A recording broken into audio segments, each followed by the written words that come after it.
এরপর দেখ ছায়া প্রকাশনী বইতে একটা এমসিকিউ আছে, সেই এমসিকিউটা হচ্ছে কত না 22, তোর বইটা নিয়ে 22, 22 এর এমসিকিউ 39 পেজ। এই একটা এমসিকিউ দিচ্ছি 22 এর, বলছে এম ভরের দুটি ক্ষুদ্র কিন্তু ভারী গোলক, এম ভরের দুটি ক্ষুদ্র কিন্তু ভারী গোলক আছে, যারা কি আছে না আর অনুভূমিক তলে আর ব্যবধানে আছে, স্মল আর আছে। গোলক দুটির কেন্দ্র সংযোজককারী রেখার মধ্যবিন্দুতে মহাকর্ষীয় বিভবের মান কত? ঠিক না, সহজ কোশ্চেন। দেখ কিরকম হবে যে দুটো দুটো গ্রহেরই দুটো বস্তুরই ভর কত না ক্যাপিটাল এম, এবং তাদের মধ্যে দূরত্ব স্মল আর। 22 এর কোশ্চেন, এটা একটা বস্তু যার ভর ক্যাপিটাল এম, এটা একটা বস্তু যার ভর ক্যাপিটাল এম, এদের মধ্যে দূরত্ব হচ্ছে স্মল আর, গোলক দুটির কেন্দ্র সংযোজককারী রেখার মধ্যবিন্দুতে। আচ্ছা, কেন্দ্র সংযোজককারী রেখার মধ্যবিন্দু মহাকর্ষীয় বিভব মানে এইখানে এইখানে এইখানে ভি জিজ্ঞেস করেছে। আচ্ছা, ভি এর ফর্মুলা কি ছিল? ভি ভি সমান মাইনাস জিএম বাই আর, মানে যে কোনো এইটা যদি এম ভর হয় তাহলে সেখান থেকে আর দূরত্বে বিভব হয় এটা, তাই তো? তো এখানে আমরা কি করব, একবার এম বিভব একটা কি রাশি, স্কেলার না ভেক্টর? স্কেলার আছে, বিভব একটা স্কেলার আছে, তাহলে ভি হবে কত না, এই এম এর জন্য এখানে বিভব কত হবে মাইনাস জিএম বাই, এখান থেকে দূরত্ব কিন্তু আর বাই টু, তাহলে আর বাই টু, ঠিক আছে। আবার এই এম এর জন্য এখানে বিভব কত হবে মাইনাস জিএম বাই, এই এম থেকে দূরত্ব কত আর বাই টু, তাহলে কত হচ্ছে 2 বাই আর মাইনাস 2 বাই আর, তাহলে উত্তর কত আসছে না মাইনাস 4 বাই আর। কারোর অসুবিধা আছে লিখে নিতে পারিস। তাহলে এখানটায় বিভব বার করতে বলছে এদের কেন্দ্র সংযোজককারী রেখার মধ্যবিন্দুতে। এটা ছিল 22 এর কোশ্চেন। 22 এর পরে কোনটা দিয়েছি? 23 দিয়েছি। আচ্ছা, 23 দিয়েছি। 23 এর কোশ্চেন খুব সম্ভবত আগে একবার করিয়েছিলাম এরকম টাইপের কোশ্চেন। 23 এর কোশ্চেন কি বলছে যে স্মল এম এবং 4m ভরের দুটি বস্তু পরস্পর থেকে আর ব্যবধানে আছে, বস্তু দুটির সংযোজক রেখার ওপর যে বিন্দুতে মহাকর্ষীয় ক্ষেত্র প্রাবল্য শূন্য হয় সেই বিন্দুতে মহাকর্ষীয় বিভবের মান। করতে পেরেছিস? করতে পেরেছিস? হয়েছে উত্তর। এখানে এখানে একটার ভর কত না স্মল এম, আর একটার ভর কত না 4m, এদের মধ্যে গ্যাপ কত না আর, গ্যাপ হচ্ছে কত না আর। এবারে কোশ্চেন বলেছে যে যেখানে মহাকর্ষীয় ক্ষেত্রফল শূন্য হবে, প্রথমে তো বার করতে হবে যে মহাকর্ষীয় ক্ষেত্রফল কোথায় শূন্য হবে, মানে নাল পয়েন্ট বার করতে বলেছে, নিষ্পন্দ বিন্দু। আমি ধরে নিচ্ছি এম ভর থেকে এক্স দূরত্বে মহাকর্ষীয় ক্ষেত্রফল শূন্য হবে, তাহলে এক্স কত হবে না মোট দূরত্ব বাই রুট ওভার বড়টার ভর বাই ছোটটার ভর প্লাস 1। এটা ফর্মুলা ছিল না, শর্টকাট ফর্মুলা এটা ছিল। হ্যাঁ, তাহলে কত হবে না আর বাই রুট ওভার 4 মানে কত 2 প্লাস 1 মানে আর বাই 3, ঠিক আছে, আর বাই 3। এই পয়েন্টে মহাকর্ষীয় ক্ষেত্রফল মানে জি এখানটায় 0 হবে। তো এবারে তাহলে ওই পয়েন্টটাতে ভি বার করতে বলেছে, তাহলে এম থেকে কত দূরত্ব হলো এই পয়েন্টটা আর বাই 3, তাহলে 4m থেকে বাদ বাকি দূরত্ব কত হবে, 4m থেকে বাদ বাকি দূরত্ব হবে, দেখ মোট দূরত্ব কত ছিল দুজনের মধ্যে আর, এতটা যদি আর বাই 3 হয়ে যায় তাহলে বাদ বাকিটা কত হবে, বাদ বাকিটা হবে আর মাইনাস আর বাই 3, 3 লসাগু, তাহলে 3r মাইনাস আর মানে 2r বাই 3, এবারে বিভব বার করাটা ইজি হয়ে যাবে কিরকম, m ভরের জন্য এখানে বিভব, 4m ভরের জন্য এখানে বিভব, তাহলে v কত হবে, m ভরের জন্য এখানে বিভব হবে মাইনাস জি, ভর কত m বাই দূরত্ব কত r/3, মাইনাস 4m এর জন্য কত হবে জি 4m বাই ওখান থেকে দূরত্ব কত না 2r/3, 2r/3 ক্যালকুলেশন করে নে কত হচ্ছে রে, তাহলে এখান থেকে হয়ে যাবে কত না মাইনাস 3gm/r মাইনাস 4gm/2, 3 ওপরে উঠবে তো এক কাজ করতে, এটা 3 আর নিচে 2 একটা কেটে যাবে, 2 একটা কেটে যাবে, কেটে গেলে কত হবে না উত্তর এখান থেকে মাইনাস 3gm/r মাইনাস কত হবে না, এখান থেকে 2 কেটে গেলে 6gm বাই নিচে হবে r, তাহলে উত্তর কত হয়ে যাবে না r লসাগু মাইনাস 9gm, এটা উত্তর আছে মাইনাস 9gm/r। এটা ছিল 23-এর কোশ্চেন।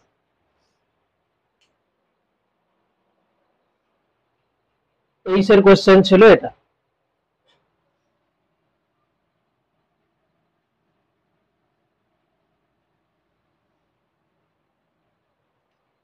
অসুবিধা আছে কারোর 23-এর কোশ্চেন?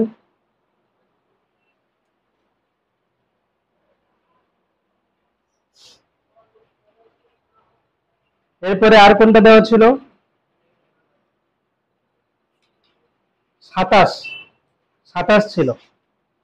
27-এর কোশ্চেন কি বলেছে, স্মল এম ভরের একটি উপগ্রহকে ক্যাপিটাল আর ব্যাসার্ধ এবং ক্যাপিটাল এম ভরের একটি গ্রহের পৃষ্ঠ থেকে 2r উচ্চতায় কোন বৃত্তাকার কক্ষপথে স্থাপন করতে প্রয়োজনীয় ন্যূনতম শক্তি, আচ্ছা করতে পারিস নি, হয়নি? আচ্ছা বলেছে স্মল এম ভরের একটি উপগ্রহকে ক্যাপিটাল আর ব্যাসার্ধ এবং স্মল এম ভরের একটি গ্রহের পৃষ্ঠ হতে, আচ্ছা দেখি ছবিটা আঁকছি কি বলতে চাইছে দেখ, এটা হচ্ছে 27-এর কোশ্চেন আছে, এটা না গ্রহ, এই গ্রহের পৃষ্ঠে আছে এখন স্মল এম ভরের স্যাটেলাইট, একে লঞ্চ করতে হবে তাই না? তো যখন পৃষ্ঠে আছে তখন তার শক্তি বলতে কি হবে, মোট শক্তি, এই স্যাটেলাইটটা পৃথিবী পৃষ্ঠেই পড়ে আছে, এখন পড়ে আছে মানে কি স্থির অবস্থায় আছে, তাহলে ওর শক্তি কি হবে, মোট শক্তি কি হবে, স্থিতিশক্তি না, পড়ে আছে ওখানটায় পৃথিবী পৃষ্ঠে স্থির অবস্থায় আছে, মানে ওর এখন শক্তি কত, স্থিতিশক্তি। তাহলে এখানে আমি দেখে নেব কি, অথবা আমি এটাও করতে পারি যে কনজারভেশন অফ মেকানিক্যাল এনার্জিও ইউজ করতে পারি। যেমন আমি যদি বলি যে এখানে দেখ, এক কাজ করি, আমি এনার্জি ইনিশিয়াল বলে দিচ্ছি, ঠিক আছে? ইনিশিয়াল এনার্জি যদি বলে দিই, ইনিশিয়াল এনার্জি, মেকানিক্যাল এনার্জি অথবা ইনিশিয়াল এনার্জি, মোট শক্তি, টোটাল এনার্জি ইনিশিয়াল বলে দিচ্ছি, total energy initial total energy কত হচ্ছে মোট, এই যখন এখানে আছে তো এখানে এর স্থিতিশক্তি আছে কেবল, তো সেটা কত হবে না মাইনাস জি, পৃথিবীর ভর কত ক্যাপিটাল এম আর স্যাটেলাইটের ভর স্মল এম বাই এদের মধ্যে গ্যাপ কত আর, তাই না? গ্যাপ হচ্ছে কত আর, ঠিক আছে। এবার বলেছে যে এই গ্রহটাকে 2r উচ্চতায় কোনো বৃত্তাকার কক্ষপথে স্থাপন করতে হবে, 2r উচ্চতায় বৃত্তাকার কক্ষপথে স্থাপন করতে হবে, বেশ। তবে অত কিছু ক্যালকুলেশন আমি যাব না, প্রথমে দেখ এটা ছিল গ্রহ, এখানে করে দিই, এটা ছিল গ্রহ, গ্রহের ব্যাসার্ধ কত ছিল রে, আর গ্রহের ব্যাসার্ধ ছিল আর, এখন স্যাটেলাইটকে গ্রহের পৃষ্ঠ হতে আরো কতটা উচ্চতায় নিয়ে গেছে? 2r। তাহলে এখন এই গ্রহের কেন্দ্র হতে কত দূরত্বে স্যাটেলাইটটা ঘুরছে? 3r।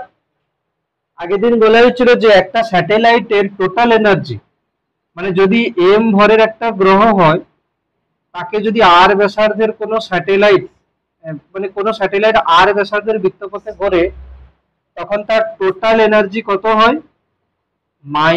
-g capital M small m by 2 × r। এটা মনে পড়ে? এটা মনে পড়ে কি? টোটাল এনার্জি কত হচ্ছে না? -g capital M small m by 2 × small r। মানে এটা কিন্তু এর কেন্দ্র হতে এর কেন্দ্র পর্যন্ত দূরত্ব, এটা আগের দিন বলা হয়েছিল। এবং দেখ, আমরা যদি বলি, দেখ এই m এবং স্মল m এর মধ্যে পোটেনশিয়াল এনার্জি কত হয়? পোটেনশিয়াল এনার্জি হয় -g capital M small m by এদের মধ্যে গ্যাপ। এটা তো আমরা ফর্মুলা জানি, একটার ভর ক্যাপিটাল M, একটার ভর স্মল m, তাদের মধ্যে গ্যাপ যদি r হয়, তাহলে পোটেনশিয়াল এনার্জি কত হয়? এটা ভেবে দেখ তো। যদি আমি এটাকেই লিখি, এটা কত বলতো? এটা হচ্ছে পোটেনশিয়াল এনার্জি না, বাই 2। পোটেনশিয়াল এনার্জি বাই 2, ওই জন্য তো আগে দিন লিখেছিলাম যে পোটেনশিয়াল এনার্জি সমান 2 × কাইনেটিক এনার্জি। আর এটা লিখেছিলাম পোটেনশিয়াল এনার্জি সমান 2 × কাইনেটিক এনার্জি, না 2 × টোটাল এনার্জি, আর কাইনেটিক এনার্জি সমান মাইনাস টোটাল এনার্জি, এটা আগের দিন বলা হয়েছিল। এবারে দেখ, একটা গ্রহ পৃথিবী পৃষ্ঠে থাকাকালীন তার মোট শক্তি এটা, আর ওই গ্রহটা যখন এরকম ওই এতটা ব্যাসার্ধের বৃত্তপথে ওকে যদি আমি স্থাপন করি, ওর কি কি শক্তি থাকতে হবে? ও তো একদম ওখানে গিয়ে স্থির অবস্থায় দাঁড়িয়ে থাকতে পারবে না, ওখান থেকে রাখতে গেলে ওকে বৃত্তাকার কক্ষপথে সবসময় ঘুরতে হবে। তো ওখানে এতটা দূরত্বে আছে মানে মহাকর্ষের স্থিতিশক্তিও আছে, আবার বৃত্তপথে ঘুরছে মানে গতিশক্তিও আছে। মানে টোটাল এনার্জি কত? -g capital M small m, মানে গ্রহের ভর আর উপগ্রহের ভর বাই 2 × এখানে স্মল r টা কত? 3r। এখানে স্মল r হচ্ছে কত না? 3 পৃথিবীর ব্যাসার্ধ। কেন কি পৃথিবীর কেন্দ্র হতে পৃথিবীর পৃষ্ঠ পর্যন্ত দূরত্ব কত? আর পৃষ্ঠ থেকে কত উচ্চতা আছে? 2r। তাহলে পৃথিবীর কেন্দ্র থেকে কতটা ব্যাসার্ধের বৃত্তপথে উপগ্রহটা ঘুরছে? 3r। তাহলে এখানে স্মল r এর জায়গায় কত লিখব? 3 × ক্যাপিটাল R। তাহলে কত হলো? -g capital M small m by 6r। এবারে আমি তোকে একটা বলছি, শোন। তোরা আমি বললাম এখন কারোর শক্তি 2 জুল, এখন কারোর শক্তি মানে কোন অবস্থাতে আছে, তার মোট শক্তি 2 জুল। আরেকটা অবস্থা হবে যেখানে তার মোট শক্তি 6 জুল। তাহলে আমি যদি বলি কত শক্তি দিতে হয়েছে? 4 জুল। কি করে করছি? 4 জুল কত শক্তি দিতে হয়েছে? Final minus initial. তাহলে এইটাই লিখে নে, শুধু এটাই লেখ। এই ছবিটা, এটা টোটাল এনার্জি ইনিশিয়াল, আর তারপরে এই ছবিটা একে লেখ যে টোটাল এনার্জি ফাইনাল কত হচ্ছে। এটা টোটাল এনার্জি ফাইনাল হচ্ছে এটা। এটা টোটাল এনার্জি ইনিশিয়াল যখন পৃথিবী পৃষ্ঠে ছিল, আর এটা টোটাল এনার্জি ফাইনাল যখন আর ব্যাসার্ধের বৃত্তপথে ঘুরছে।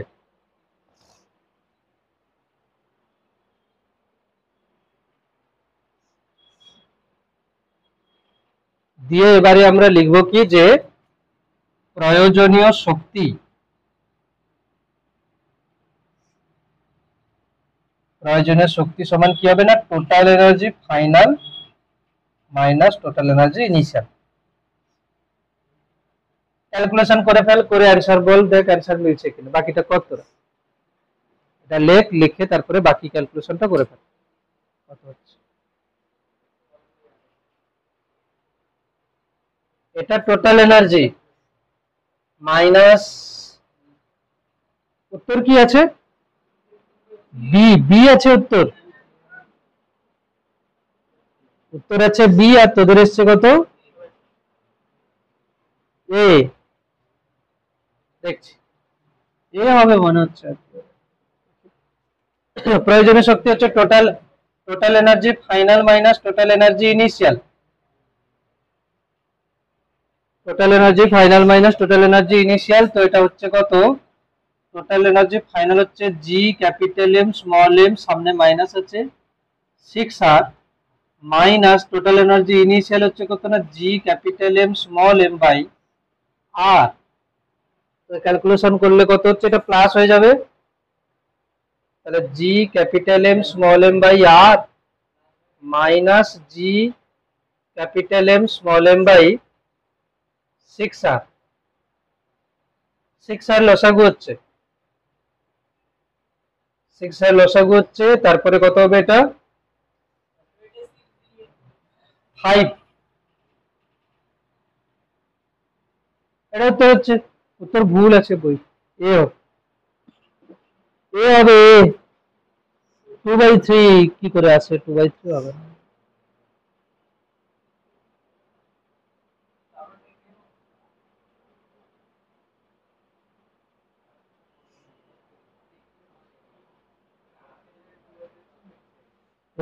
এরা না কি করে দিয়েছে,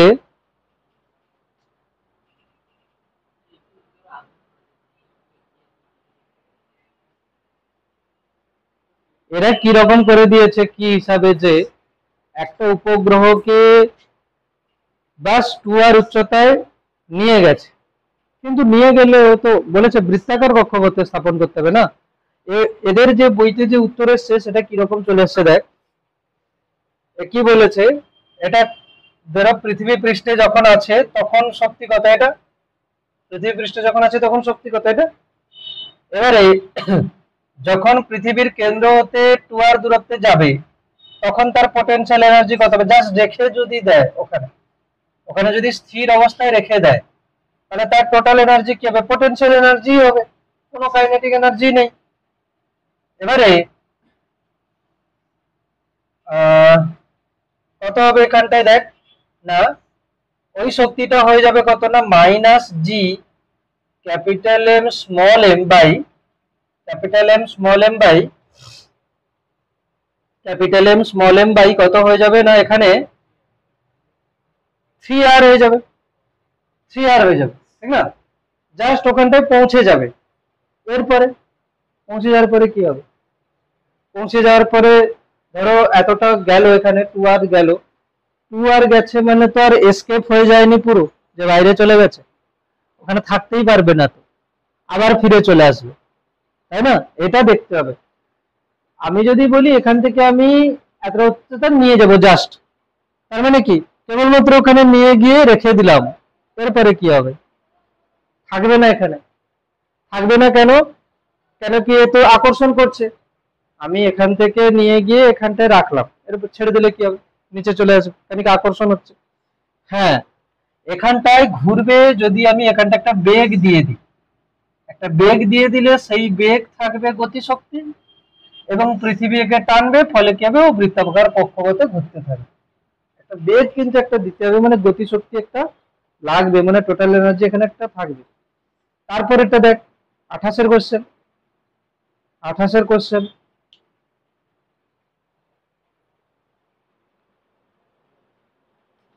2R ব্যাসার্ধ বিশিষ্ট কক্ষপথ থেকে 3R ব্যাসার্ধ বিশিষ্ট কক্ষপথে m ভরের একটি বস্তুকে স্থাপন করতে প্রয়োজনীয় শক্তি।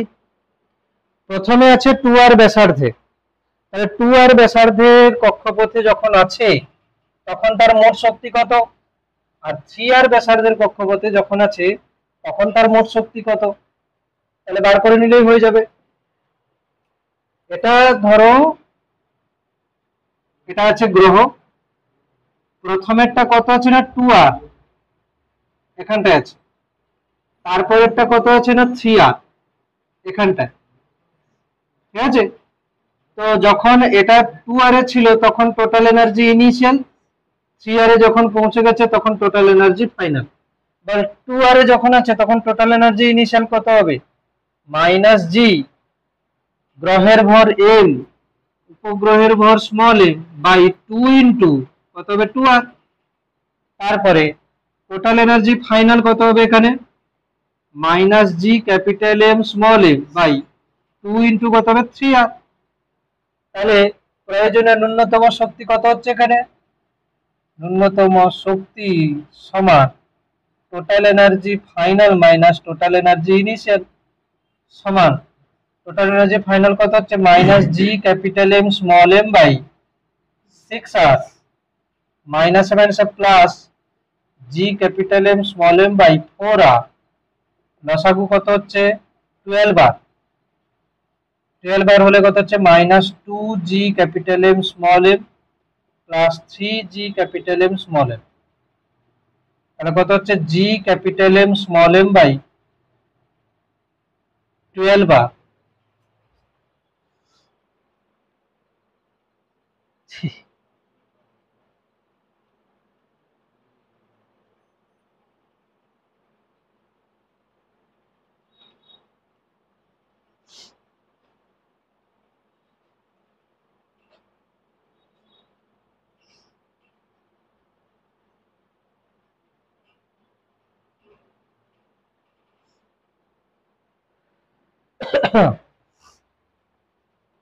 ঠিক আছে G capital M small M by 12r হয়েছে জি ক্যাপিটাল এম। এবারে বইয়ে কি উত্তর আছে? ডি উত্তর আছে। বইয়ের উত্তর কত আছে? ডি উত্তর আছে না। ডি কি করেছে দেখ, এখানে পোটেনশিয়াল এনার্জি কত হবে যদি আমি শুধু পোটেনশিয়াল এনার্জি কথা বার করি minus G capital M small M by 2r তাই তো পোটেনশিয়াল এনার্জি কত হয় minus G capital M small M by 2r আর যদি এখানটায় পোটেনশিয়াল এনার্জি বলি তখন কত হবে minus G capital M small M by 3r তাই না 3r। এবারে দেখ এই যে পোটেনশিয়াল এনার্জি বা দুটো জায়গায় বলা হলো এরা কি করেছে potential energy final minus potential energy initial করে দিয়েছে। Potential energy final minus potential energy initial করতে গেলে কি হবে না minus G capital M small M by 3r plus G capital M small M by 2r হয়ে যাবে। তখন লসাগু কত হবে 6r তখন এটা হয়ে যাবে কত মাইনাস 2gm এটা plus 3g capital M small M তাহলে কত হচ্ছে G capital M small M by 6r উত্তর এটা। কিন্তু প্রবলেম হচ্ছে কি এখানে এ বলেছে দেখ 2r ব্যাসার্ধ বিশিষ্ট কক্ষপথ থেকে 3r ব্যাসার্ধ বিশিষ্ট কক্ষপথে m ভরের একটি বস্তুকে স্থাপন করতে প্রয়োজনীয় শক্তি একটা কক্ষপথ থেকে আরেকটা কক্ষপথে গেলে কেবলমাত্র স্থিতি শক্তি পরিবর্তন করে দিলে হয় না, এখানে টোটাল এনার্জি লাগবে। টোটাল এনার্জি লাগবে কেন কি এখানে একে রাখতে গেলে গতি শক্তিরও প্রয়োজন আছে। এই বইতে কেন এরকম করেছে আমি এগুলো আরেকবার দেখবো, ঠিক আছে। আমার মনে হচ্ছে তো ভুল কনসেপ্টেই চলছে। হ্যাঁ হয়েছে এই সিভার মতো কিছু দেখছি, দাঁড়া এক মিনিট। এই প্রসেস তাহলে ঠিকঠাকই আছে কেন কি আমরা দেখছি 33 পেজ নাম্বার 33 উদাহরণ 41 এর কোশ্চেনটা যদি দেখিস তাহলে দেখবি যে ওখানটায় একটা কক্ষপথ থেকে আরেকটা কক্ষপথে নিয়ে গেলে কত কৃতকার্য করতে হবে তার উত্তর কি হবে, তার উত্তর হচ্ছে মোট শক্তির পরিবর্তন। আর যদি মেনশন করে দেয় যে কত স্থিতি শক্তির পরিবর্তন হবে তখন আমরা ফাইনাল মাইনাস ইনিশিয়াল স্থিতি শক্তির পরিবর্তন বলবো, যেটা হটসের 41 এর কোশ্চেনটা আছে পেজ নাম্বার 33 দেখে নিস, ঠিক আছে। এরপর দেখ কেপলারের সূত্র আছে তিনটে সূত্র, সেই তিনটে সূত্র আমি বলছি এখন। তার আগে কিছু জিনিস উপবৃত্ত সম্বন্ধে জানতে হবে সেটা আমি বলে দিচ্ছি। উপবৃত্ত দেখ বৃত্ত কি রকম দেখতে হচ্ছে পুরো একদম এটা হচ্ছে কিনা পুরো বৃত্ত, ধরো এটা বৃত্ত। এবারে উপবৃত্ত কি হচ্ছে না এই বৃত্তকে যদি একটু চেপে দেওয়া হয় তাহলে দেখতে কেমন হবে এরকম, ঠিক আছে।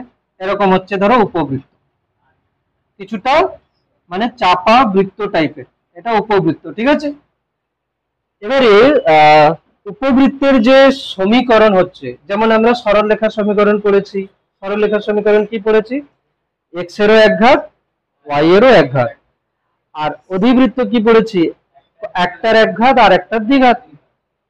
এবারে দুটোরই যদি দ্বিঘাত হয়, মানে এক্স এরও দ্বিঘাত ওয়াই এরও দ্বিঘাত, তাহলে বৃত্ত হতে পারে, উপবৃত্ত হতে পারে, পরাবৃত্ত হতে পারে, ঠিক না? তো আমরা আজকের পড়ছি কি উপবৃত্ত। উপবৃত্ত বলতে গেলে উপবৃত্ত কিন্তু অ্যাকচুয়ালি উপবৃত্তের একটা সিম্পল ফর্ম আমি বলতে পারি বৃত্ত। উপবৃত্তের সমীকরণ কি হচ্ছে, হেডিং লেখ উপবৃত্ত বলে। কেন কি উপবৃত্ত যত সময় না ঠিকঠাক করে বোঝা যাবে তত সময় কিন্তু ক্যালকুলেশন অনেক জায়গায় করতে পারবে না। উপবৃত্ত, উপবৃত্ত ইংরেজি কি, উপবৃত্ত ইংরেজি হচ্ছে ইলিপস। ইলিপস তোদের পড়া হবে ডিটেলসে, যেহেতু পড়া হয়নি এখনো এই জন্য আমি একটু বলে দিচ্ছি। ইলিপস উপবৃত্তের সমীকরণ হয়ে যায় কি রকম, X square by A square plus Y square by B square সমান 1। এটা উপবৃত্তের সমীকরণ, X square by A square plus Y square by B square. এইখানে যেমন সমীকরণ তাহলে কি রকম হতে পারে, আমি এজ এ এক্সাম্পল নিচ্ছি। এখানে যদি আমি বলি এক্স স্কোয়ার বাই 4, 4 না লিখে আমি 2 স্কোয়ার লিখলাম, X square by 2 square plus Y square by 3 square সমান 1।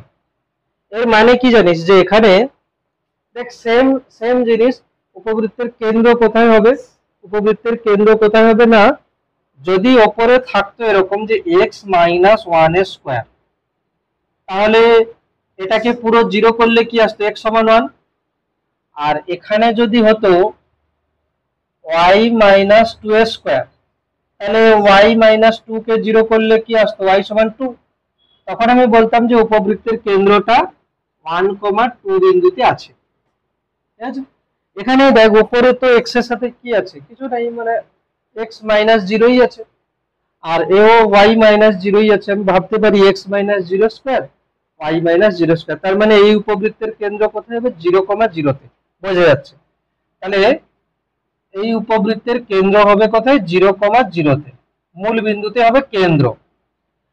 এবার x এর নিচে কত আছে, 2 স্কোয়ার, x স্কোয়ারের নিচে আছে কত, 2 স্কোয়ার, মানে x অক্ষ বরাবর কতটা যাবে, 2, এতটা, এদিকে 2 এদিকে 2।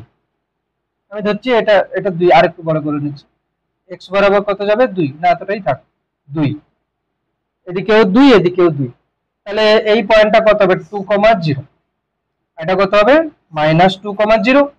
ঠিক আছে, y বরাবর কতটা যাবে, কতটা ছড়িয়ে যাবে, এদিকে হচ্ছে 3 আর এদিকেও 3।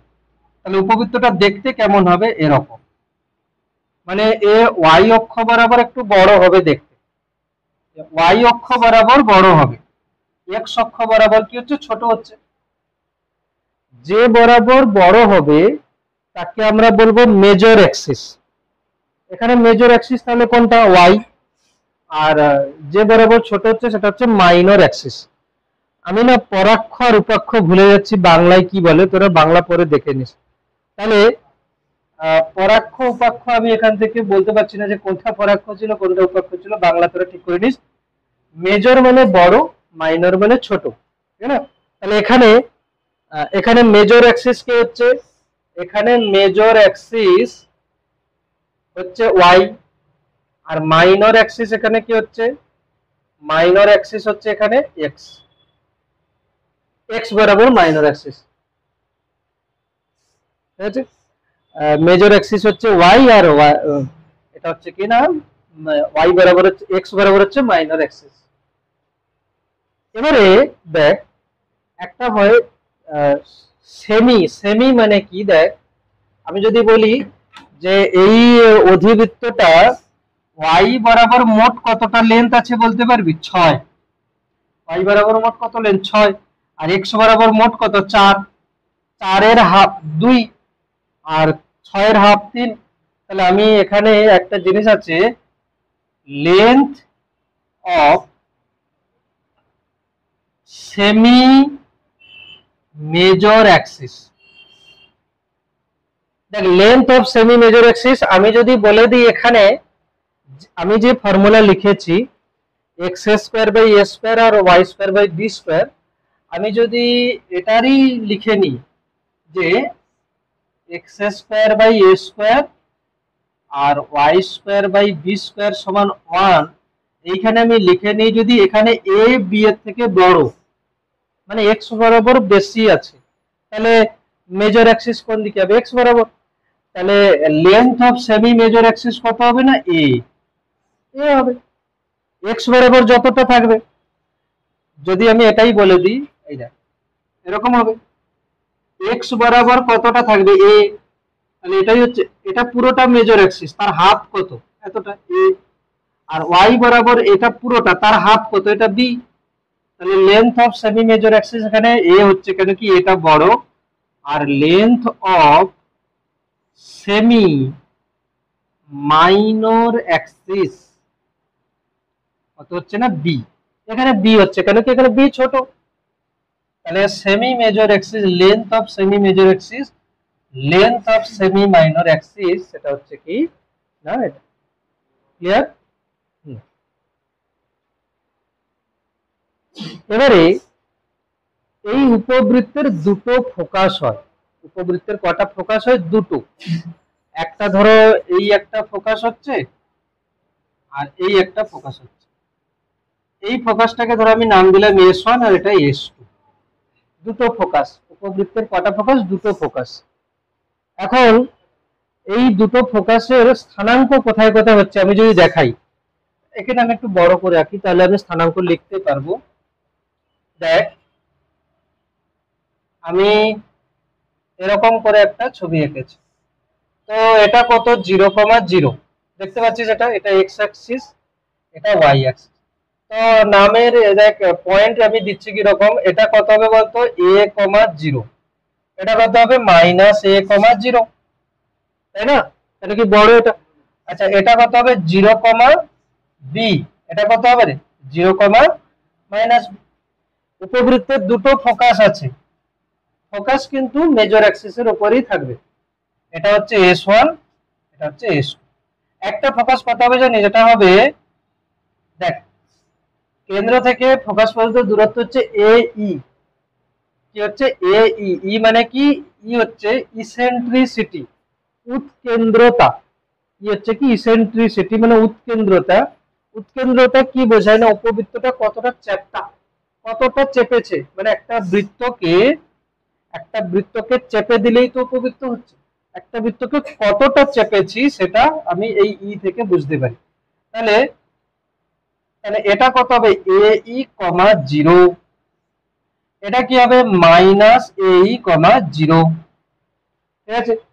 আচ্ছা, এ বি এবং ই এর মধ্যে কি সম্পর্ক? এ বি এবং ই এর মধ্যে সম্পর্ক হচ্ছে যে বি স্কোয়ার সমান এ স্কোয়ার হোল ইন্টু 1 - ই স্কোয়ার। এটা হচ্ছে কিনা semi major Axis, semi minor Axis এবং ইসেন্ট্রিসিটির মধ্যে রিলেশন হচ্ছে এটাই। লিখে নে এতটা পর্যন্ত, লিখে নে। বি স্কোয়ার সমান এ স্কোয়ার হোল ইন্টু 1 - ই স্কোয়ার। তো উপবৃত্তের ক্ষেত্রে ইসেন্ট্রিসিটির মান কত হয়? উপবৃত্তের উপবৃত্তের ই কত হয় না? 0 থেকে 1 এর মধ্যে থাকবে। 0 থেকে 1 এর মধ্যে থাকবে। দেখ, যদি যদি ই সমান 0 হয়ে যায়, দেখ ই যদি আমি 0 করে দিই, তাহলে বি স্কোয়ার সমান এ স্কোয়ার 1 - 0।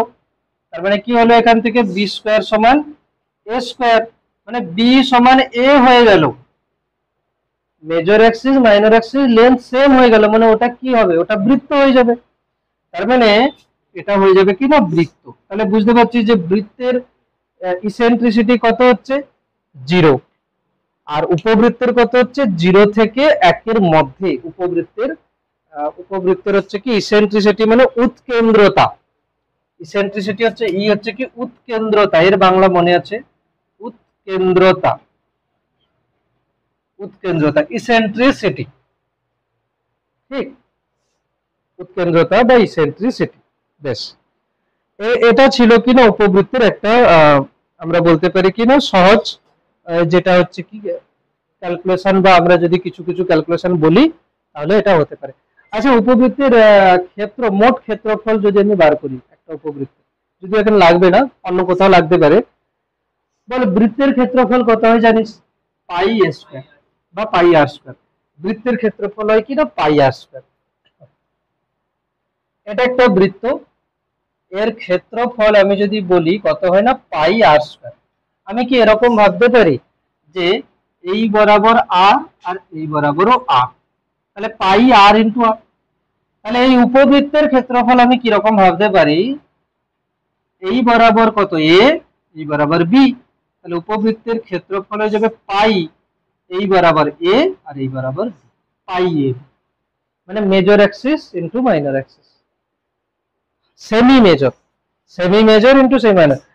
বৃত্তের বেলা দুজনই আর সেম সেম, ওই জন্য আর স্কয়ার। এরকম মনে রাখতে, যদি এর ক্যালকুলেশন অন্যরকম ভাবে আসে, বাট আমরা এরকম মনে রাখতে পারি, ঠিক না। এবারে কেপলারের সূত্র বলে হেডিং লিখবি। উপবৃত্ত যতটুকু বলার ছিল হয়ে গেছে, ঠিক আছে, এটুকুতেই চলে যাবে কাজ। হ্যাঁ, কেপলারের সূত্র। কেপলার কি করেছে যে এই যে গ্রহ বা উপগ্রহের গতিগুলো, গ্রহের গতি বলতে কি আমি বলতে পারি সূর্যের চারিদিকে গ্রহের গতি, আর অথবা আমি বলতে পারি কি যে গ্রহের চারিদিকে উপগ্রহের গতি। দুটোরই ক্ষেত্রে সেমই জিনিস প্রযোজ্য হচ্ছে। এখানে সিমিলার কি জানিস, যখন আমি বলছি যে সূর্যের চারিদিকে গ্রহের গতি, তাহলে কি হচ্ছে ওখানে সূর্যের ভরটা বেশি, সে তুলনায় প্রত্যেকটা গ্রহের ভর নগণ্য বলতে পারি আমি। তাহলে একটা বেশি ভরের বস্তুর চারিদিকে একটা ক্ষুদ্র ভর ঘুরছে, ঠিক। আচ্ছা, যদি আমি বলি গ্রহ আর উপগ্রহ, গ্রহের ভর বেশি, তার তুলনায় উপগ্রহের ভর কম, সেক্ষেত্রে আমরা বলতে পারি কি বেশি ভরের বস্তুর চারিদিকে কম ভরের বস্তুটা ঘুরছে। তো কেপলার এই উপগ্রহ বা উপগ্রহের গতি সেটাকে সহজ করে বোঝানোর জন্য কিছু সূত্র দেয়, তিনটে সূত্র। তাহলে কেপলারের প্রথম সূত্র, কেপলারের প্রথম সূত্র খুব সম্ভবত বইতে আছে এগুলো, তবু আরেকবার বলে দিই। কেপলারের প্রথম সূত্র, তাহলে কেপলারের প্রথম সূত্র, প্রথম সূত্র না বইতে আছে, তবু আমি বই থেকে বলে দিচ্ছি, একবার লিখে নে। প্রতিটি গ্রহ বই থেকেই বলছি আমি, বাস লিখে নে। প্রতিটি গ্রহ উপবৃত্তাকার কক্ষপথে, প্রতিটি গ্রহ উপবৃত্তাকার কক্ষপথে সূর্যকে প্রদক্ষিণ করে। প্রতিটি গ্রহ উপবৃত্তাকার কক্ষপথে সূর্যকে প্রদক্ষিণ করে, এবং এবং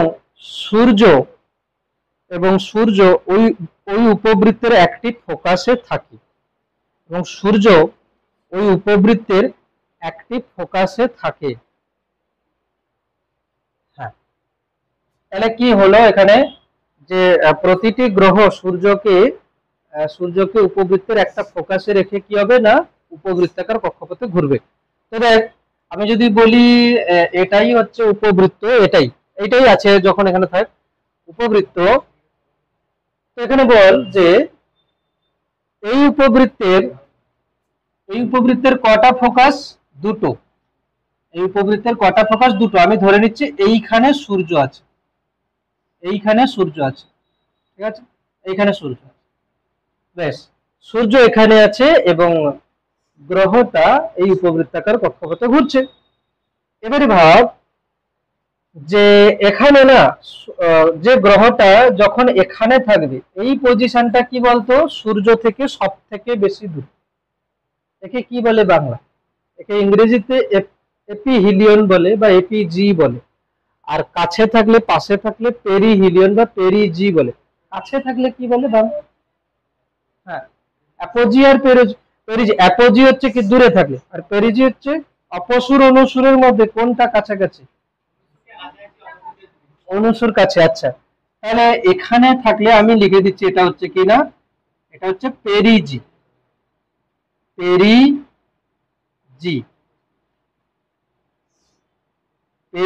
ঠিক আছে, পেরিজি বলে দিচ্ছি, জি এ ই, ঠিক আছে, পেরিজি। এটা হচ্ছে কিনা অ্যাপোজি, এরকম বলে দিচ্ছি, পেরিজি আর অ্যাপোজি। এখানে তো সূর্য থেকে সব থেকে কাছে থাকলে হচ্ছে এটা। এবারে দেখ, এইখানে আমি যদি বলি যে যে পেরিজি অবস্থানে সূর্য হতে গ্রহের দূরত্ব কত, সূর্য হতে গ্রহের দূরত্ব কত, দেখ কোঅর্ডিনেট দেখ আগে, কোঅর্ডিনেট দেখ, এটা তো 0,0, এখানে কত ছিল -a,0, আর এটা কত ছিল -a,0, ঠিক না? হ্যাঁ, এই তো দূরত্ব আমি কি করে ভাববো, এটা তো ছোট বোঝা যাচ্ছে, এটা বড়। আমি যদি বলি এটা হচ্ছে -3 আর এটা -5, তাহলে দূরত্ব কত হবে? 2। আমি দূরত্ব কি করে পাচ্ছি, দূরত্ব পাচ্ছি যে এইটা মাইনাস এটা, ঠিক আছে? মানে দূরত্ব বলছি মানে কি -5 -3 এরকম করছি না, দূরত্বের মান কত 5 আর এর মান কত 3। তো আমি যদি বলি এর মান কত a, মানে এখান থেকে এতটা কত a আর এখান থেকে এতটা কত এইটা ছোট এর থেকে, তাহলে সূর্য হতে গ্রহের দূরত্ব কত হবে না a মাইনাস এই, a কমন নিলে কত হবে 1 - e, ঠিক আছে? আচ্ছা, অ্যাপোজিটে সূর্য হতে গ্রহের দূরত্ব কত হবে, সূর্য হতে গ্রহের দূরত্ব সমান, দেখ এখান থেকে এতটা কত a, এখান থেকে এতটা তো a, আর এখান থেকে এতটা কত ae, তাহলে পুরোটা কত, এখান থেকে এতটা a আর এখান থেকে এতটা হচ্ছে ae, তাহলে এখানে কত হবে a প্লাস এই, a কমন নিলে কত হবে না 1 প্লাস e, দুটো লিখে নে, বাস ছবি এঁকে লিখে নে। তাহলে সূর্য হতে গ্রহের দূরত্ব কম বেশি হচ্ছে, কিন্তু কখনো কাছে কখনো দূরে, এই জন্য তো গ্রীষ্মকাল শীতকালই হচ্ছে, তাই না? এই জন্য গ্রীষ্মকাল শীতকালই হচ্ছে। হ্যাঁ হ্যাঁ, এটা হওয়ার কারণ গ্লোবাল ওয়ার্মিং, শীতকালও গ্রীষ্মকালের মতো হয়ে যাচ্ছে, কারণ কি গ্লোবাল ওয়ার্মিং এর জন্যই এরকমই হচ্ছে। তাহলে পেরিজি আর অ্যাপোজি পজিশনে সূর্য হতে গ্রহের দূরত্ব আমরা দেখতে পাচ্ছি, এরকম হচ্ছে। ক্লিয়ার?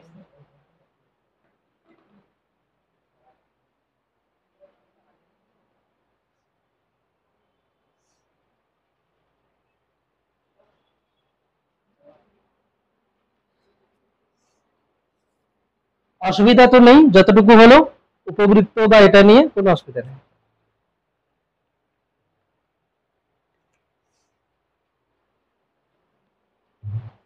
হুম হুম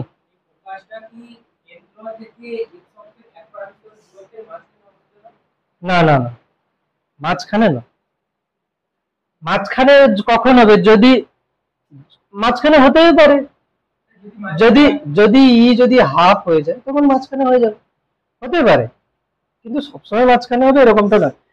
এর মান দেখ, এতটা কত, এতটা হচ্ছে কত এ, এতটা কত এ, আমি যদি বলি যে এটাই হচ্ছে ফোকাস একটা, তাহলে এ ই, এই ই যদি হাফ হয়ে যায় তাহলে কত হবে a/2 হয়ে যাবে, উপবৃত্ত হবে।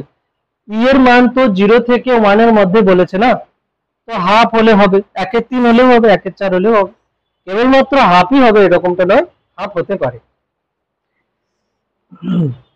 হয়েছে? ক্লিয়ার? লেখা হয়ে গেছে। এবার দ্বিতীয় সূত্র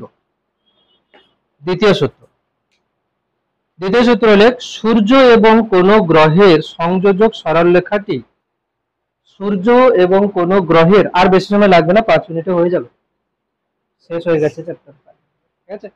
হ্যাঁ, সূর্য এবং কোন গ্রহের সংযোজক সরলরেখাটি, সূর্য এবং কোন গ্রহের সংযোজক সরলরেখাটি সমান সময়ের অবকাশে সমান ক্ষেত্রফল অতিক্রম করে।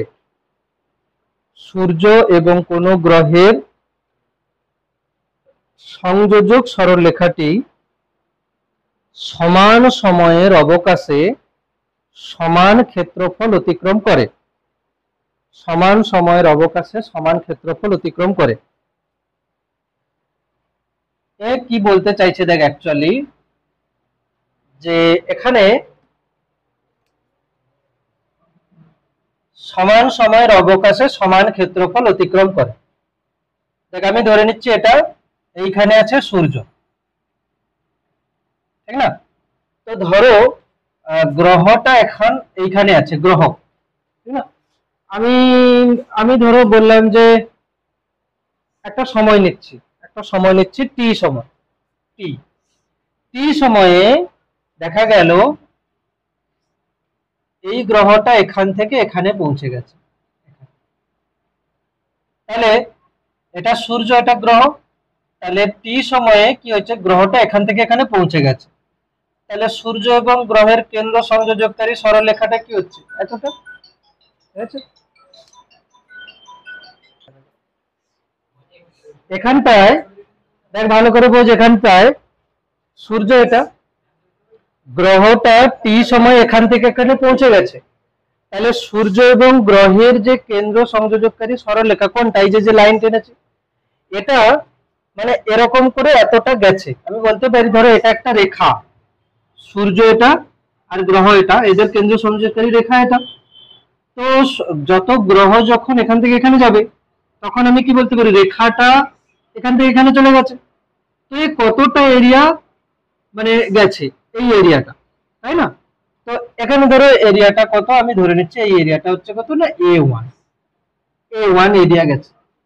এরপরে ধরো গ্রহটা এই সময় মানে এখানে ছিল, এখানে ধরো কোনো একটা পজিশনে ছিল, আমি যদি সেম সময় টি নেই, ধরো সেটা দেখা গেল এতটা চলে এসেছে। তো এখানে দেখ এতটা এরিয়া, এখানেও ধরো এরিয়া কত হবে না, A2। এবারে লক্ষ্য করে দেখ, যদি সময় ঠিক থাকে তাহলে এই এরিয়া যা হবে এই এরিয়া তাই হবে। এবারে ভেবে দেখ, যখন গ্রহটা দূরে আছে তখন কি হচ্ছে, এই লেন্থটা তো বড়, তাহলে ও কি হবে, কক্ষপথ বরাবর ধীরে ধীরে যাবে, কম যাবে। আর যখন কাছে আছে, ধরো এইখানে আছে, তখন কি হবে, সে এখান থেকে ধরো এতটা চলে আসবে, তবে গিয়ে তো ওই লেন্থের ওই এরিয়ার সঙ্গে সমান করতে পারবে, তাই না?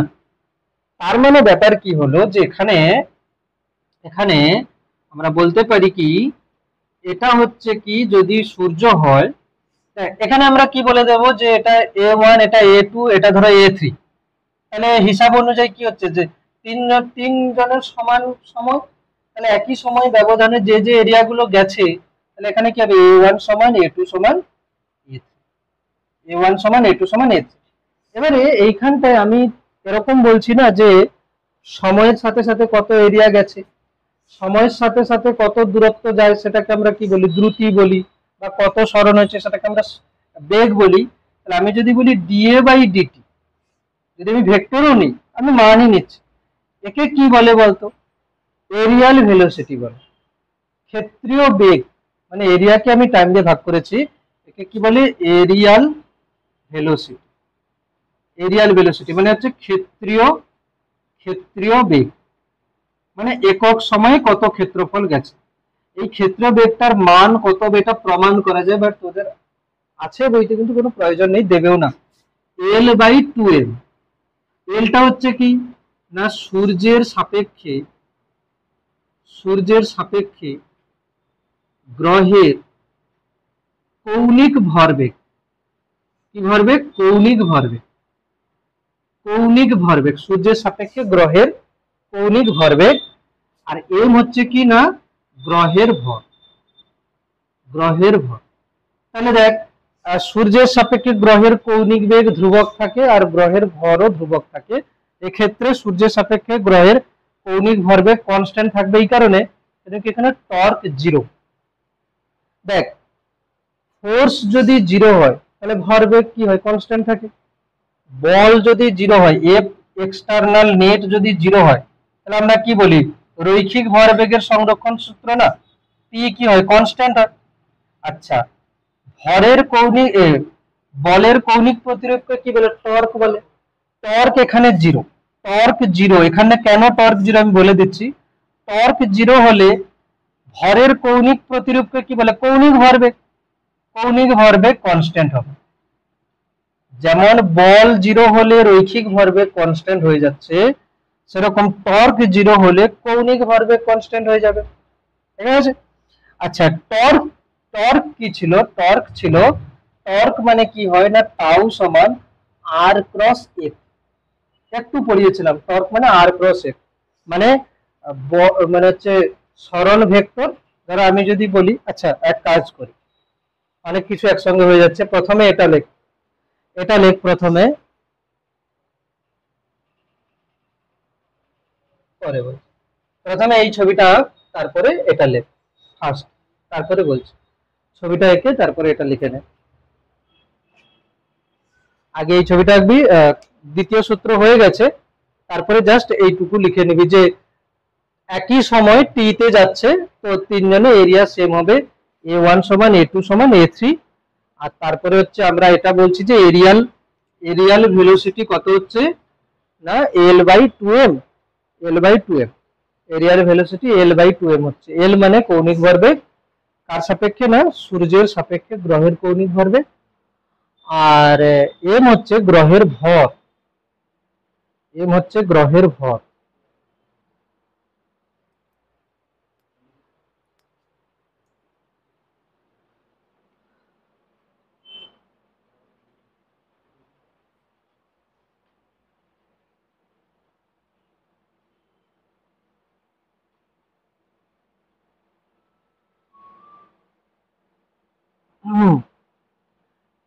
m হচ্ছে গ্রহের ভর।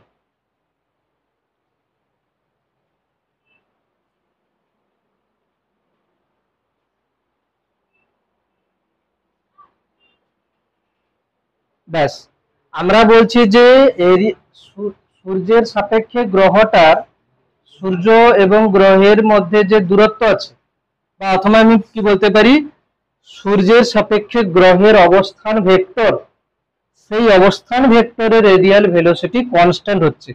কেননা L/2m, m তো গ্রহের ভর কনস্ট্যান্ট, L কি করে কনস্ট্যান্ট হচ্ছে? দেখ এখানে টর্ক জিরো হচ্ছে। কেন টর্ক জিরো হচ্ছে? দেখ আমরা টর্ক মানে কি বুঝি আগে। টর্ক মানে আমরা বুঝি, ধরো এটা একটা পয়েন্ট, আর এই পয়েন্টে আমি ধরো এফ বল প্রয়োগ করছি, তাহলে আমি যদি বলি এটা হচ্ছে এই পয়েন্ট, এই পয়েন্টের সাপেক্ষে এই যে যে বলটার টর্ক কত হবে, তখন আমরা কি করি না এই পয়েন্ট থেকে যে পয়েন্টে বলটা প্রয়োগ হয়েছে সেই পর্যন্ত আমরা কি করি না আর ভেক্টর অঙ্কন করি। টর্ক কি হয় আর ক্রস এফ, কি হয় টর্ক হয় আর ক্রস এফ। আর কোথায় না যে পয়েন্টের সাপেক্ষে আমাকে টর্ক বার করতে বলছে সেই পয়েন্ট থেকে এই এফ পর্যন্ত আমাকে অবস্থান ভেক্টর একটা টানতে হবে। এবার তোরা জানিস যে ক্রস প্রোডাক্ট মানে কি। ক্রস প্রোডাক্ট মানে মড নিতে হয়, এটারও মড নিতে হয়, আর কি হয় না সাইন থিটা। সাইন থিটা হচ্ছে কি না এই আর ভেক্টরটাকে আমি যদি এদিকে বাড়িয়ে দিই, তাহলে এটাই হচ্ছে আর ভেক্টর এবং এফ এর মধ্যে কোণ। কি ক্রস প্রোডাক্ট মানে কি cos থিটা আছে, আর ডট প্রোডাক্ট মানে ক্রস প্রোডাক্ট মানে sin থিটা আছে, আর ডট প্রোডাক্ট মানে কি আছে cos থিটা আছে। a ডট b মানে a mod b cos theta. আর ক্রস প্রোডাক্ট মানে কি হচ্ছে এটা অ্যাকচুয়ালি মান, টর্কের মান। এবারে এখানে টর্ক কেন জিরো? দেখ সূর্য, এটা এখানটা আছে সূর্য, এটা সূর্য আছে, আর এটা হচ্ছে কিনা প্ল্যানেট পি আছে। তো বল এখানে এই গ্রহটাকে সূর্য কি করছে আকর্ষণ করছে এদিকে বল। আর আমি যদি বলি সূর্যের সাপেক্ষে গ্রহের যে অবস্থান ভেক্টর সেটা কোন দিকে, এদিকে আর ভেক্টর বাইরের দিকে। তো এখানে আর ভেক্টর এবং এফ ভেক্টরের মধ্যে কোণ কত 180 ডিগ্রি, cos 180 এর মান কত জিরো। তাহলে এই জন্য এখানে টর্ক জিরো হচ্ছে। আর টর্ক যদি জিরো হয়, টর্ক মানে কি বলের কৌণিক প্রতিরূপ, বলের কৌণিক, বল জিরো হলে ভরবেগ কনস্ট্যান্ট, টর্ক জিরো হলে কি হবে কৌণিক ভরবেগ কনস্ট্যান্ট। এল কি হবে এখানে কনস্ট্যান্ট হবে, এল হচ্ছে কি কৌণিক ভরবেগ। বল জিরো হলে দেখ এফ যদি জিরো হয় তাহলে পি কনস্ট্যান্ট, ভরবেগ কনস্ট্যান্ট।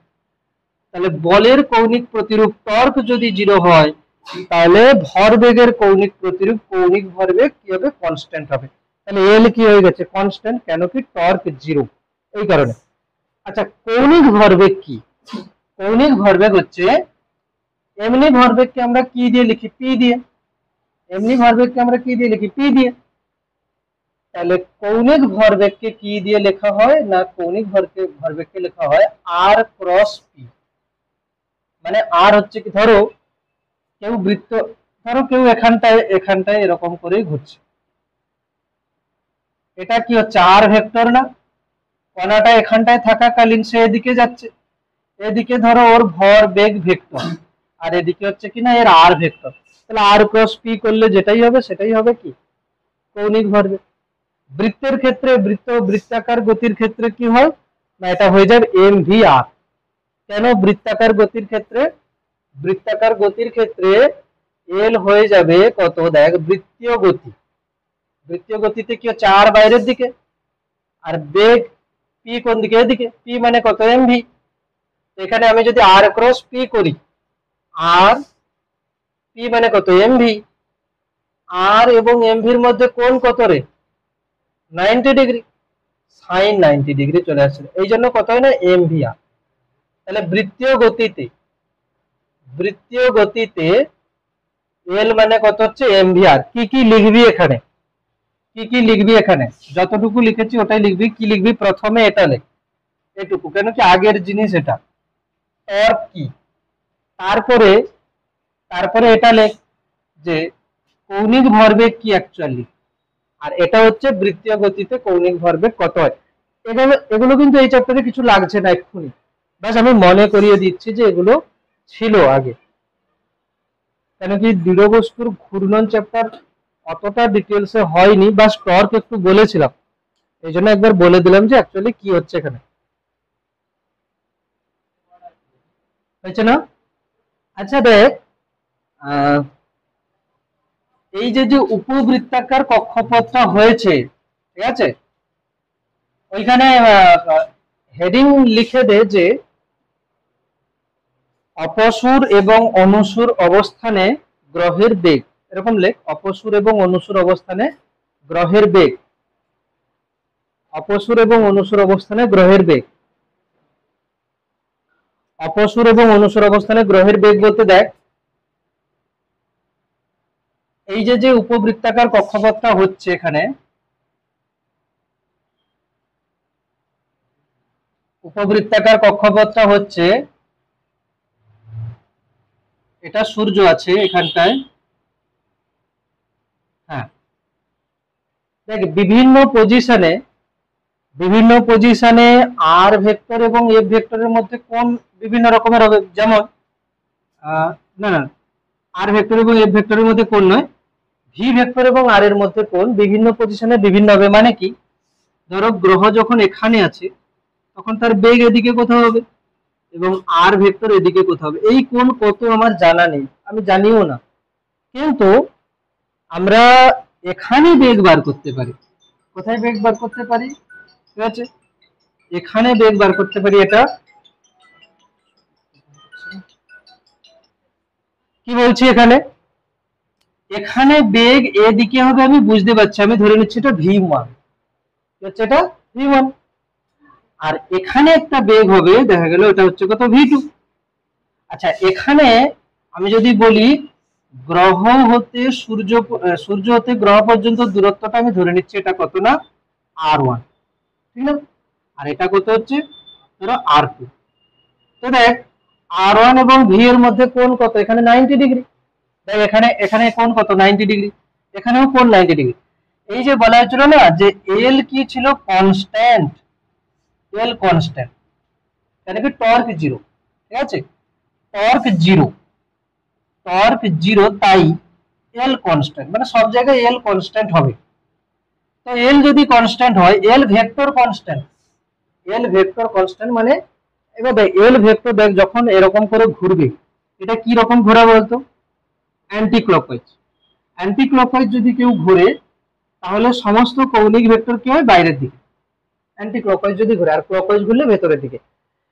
তো দেখ আমি এই পজিশনে যদি এল বলি তাহলে কত হবে, গ্রহের ভর এম ভি, এটা হলো কি ভরবেগ, ইন্টু আর, সাইন কত হবে 90 ডিগ্রি সমান, আচ্ছা ওই জায়গায় বেগ কিন্তু v1 আর দূরত্ব কত r1, এখানে কত হবে m গ্রহের ভর, এখানে বেগ কত v2 r2 sin 90, মানে l l আমি ধরে দিচ্ছি এটা a পয়েন্ট আর এটা b পয়েন্ট, a পয়েন্টে l আর b পয়েন্টে l সেম সেম হবে, তাহলে এখান থেকে mm কেটে যাচ্ছে, দেখ v1 r1 সমান v2 r, ঠিক না, V1 বাই V2 করলে কি হবে R2 বাই R1। তো দেখ এখানে কে বড়, R1 গ্রেটার দেন R2। এখানে R1 কি হচ্ছে বড়, তাহলে দেখ R1 বড় হলে V2, দেখ বড় সংখ্যা কোথায় আছে নিচে, ছোট সংখ্যা উপরে আছে, তাহলে R1 নিচে আছে, তার মানে বড় কি হবে V2। তাহলে এখানে কি হবে V2 greater than V1। V2 কোনটা, V2 হচ্ছে সূর্যের কাছে যখন আছে, তাহলে যখন কাছে আছে তখন বেগ বেশি, যখন দূরে আছে তখন বেগ কম। আর আমরা ওটাও তো দেখেছি যে যখন দূরে আছে তখন ও আস্তে আস্তে যাবে, কেন কি লেন্থ বড়, একই এরিয়া যেতে গেলে কি হবে ও আস্তে আস্তে যাবে। আর যখন কাছে আছে তখন লেন্থ ছোট, একই এরিয়া কভার করতে হলে কি করতে হবে বেশি দ্রুতই যেতে হবে। তাহলে যখন দূরে আছে তখন লেন্থ বড়, একই এরিয়া কভার করতে গেলে ও ধীরে ধীরেই যাবে। আর যখন কাছে আছে তখন লেন্থটা ছোট, একই এরিয়া কভার করতে গেলে ওকে কক্ষপথ বরাবর দ্রুত যেতে হবে। তাহলে এটা হলো কি না, এইরকম করে বেগের আমরা এরকম ক্যালকুলেশন আমরা করতে পারি, ঠিক না, অপসর আর অনুসর অবস্থানে।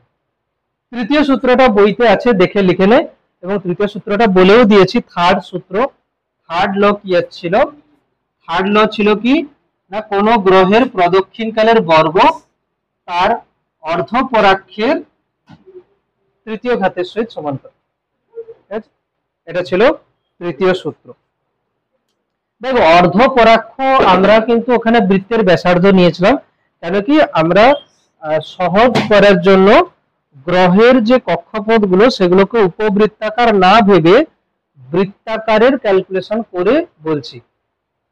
এই ক্লাসে আমরা কি করছি না, যে গ্রহগুলো আছে তারা কিন্তু অ্যাকচুয়ালি উপবৃত্তাকার কক্ষপথে ঘুরছে, কিন্তু আমাদের সুবিধার্থে আমরা কি করছি সেগুলোকে বৃত্তাকার ভেবে ক্যালকুলেশন করছি, কিন্তু হায়ার ক্লাসে উপবৃত্ত ধরেই করতে হবে। তো এখানেই হলো চ্যাপ্টার এন্ড। পরের ডেট মানে কি বার, আজকে শুক্রবার, রবিবার না, পরের শুক্রবার একটা পরীক্ষা হবে। কি কি চ্যাপ্টার, এই মহাকর্ষ চ্যাপ্টার এবং স্থিতিস্থাপকতা চ্যাপ্টার, পরের শুক্রবার কমপ্লিট করতে হবে। মহাকর্ষ এবং স্থিতিস্থাপকতা 35 নম্বরের উপরে পরীক্ষা হবে। স্থিতিস্থাপকতার আমি আপডেট করে দেব আগের বছরের ভিডিওগুলো প্লেলিস্টে, বাট দেখতে হবে। তাহলে আজকের ডেট কত,